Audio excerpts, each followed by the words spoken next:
खुद को फंसता देख कृष्ण ने फोड़ा गीतांजलि का भांडा। जी हाँ दोस्तों, सीरियल यह रिश्ता क्या कहलाता है कि आने वाले ट्रैक में हाई वोल्टेज ड्रामा होने वाला है, जहां सच और झूठ की लड़ाई अब कोर्ट तक पहुंच चुकी है।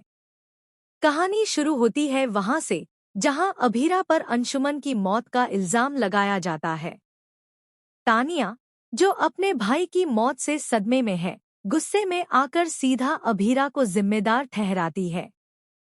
और इस बार मामला सिर्फ आरोपों तक सीमित नहीं रहता।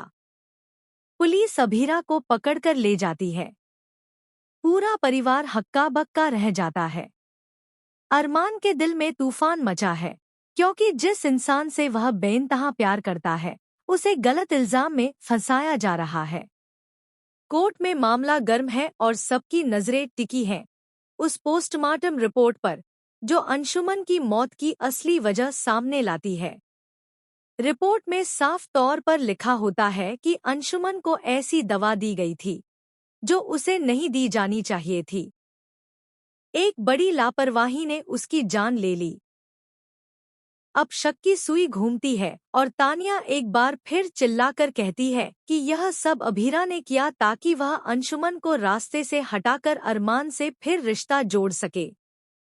लेकिन कहानी यहीं नहीं रुकती। असली ट्विस्ट तब आता है जब कैरा सामने आती है और कहती है कि शायद दवाइयां गलती से एक्सचेंज हो गई थी। लेकिन यह महज एक एक्सीडेंट नहीं था, बल्कि एक सोची समझी साजिश थी। अरमान खुद जांच में जुट जाता है। वह एक एक सुराग जोड़ता है और जो सच्चाई सामने आती है वह चौंका देने वाली होती है।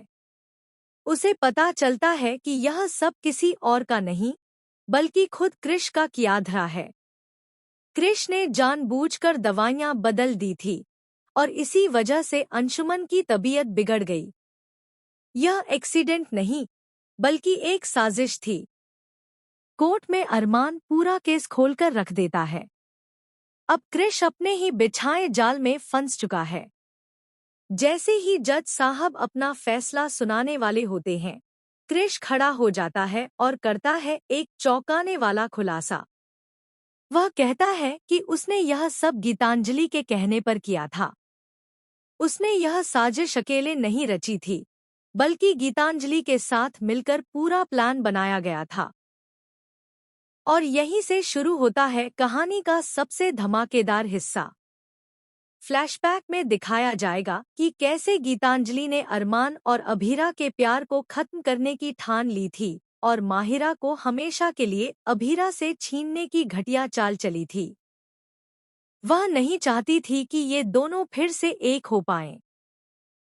इसलिए उसने कृष से हाथ मिलाया और मिलकर उन्होंने ऐसा मास्टर प्लान बनाया जिससे अंशुमन बीच से हट जाए और अभीरा पर आरोप लग जाए। हर चाल इतनी चालाकी से चली गई थी कि कोई शक भी न कर पाए। लेकिन कहते हैं ना, झूठ के पाँव नहीं होते। अब कृष का ज़मीर जाग चुका है। वह कोर्ट में रोते हुए सब कुछ उगल देता है। पूरे परिवार के सामने गीतांजलि और कृष दोनों का असली चेहरा सामने आ जाता है। अरमान, जो अब तक सिर्फ अभीरा को बचाने में लगा था, अब उसके पास ठोस सबूत भी हैं कि उसकी क्लाइंट निर्दोष है और साजिश किसी और की थी। अब जज साहब की बारी है। पूरा कोर्टरूम सन्न है। हर कोई उस फैसले का इंतजार कर रहा है, जो अब सिर्फ इंसाफ ही नहीं, बल्कि रिश्तों की सच्चाई को भी सामने लाएगा। यह रिश्ता क्या कहलाता है अब उस मोड़ पर पहुंच चुका है, जहां नकाब उतरेंगे और सच्चाई की रोशनी सबको चौंका देगी। तो दोस्तों, कहानी में अब आएगा सबसे बड़ा धमाका, क्योंकि अब सिर्फ सच्चाई बचेगी और झूठ की हर परत खुलकर सामने आएगी। क्या गीतांजलि को मिलेगा उसके गुनाह?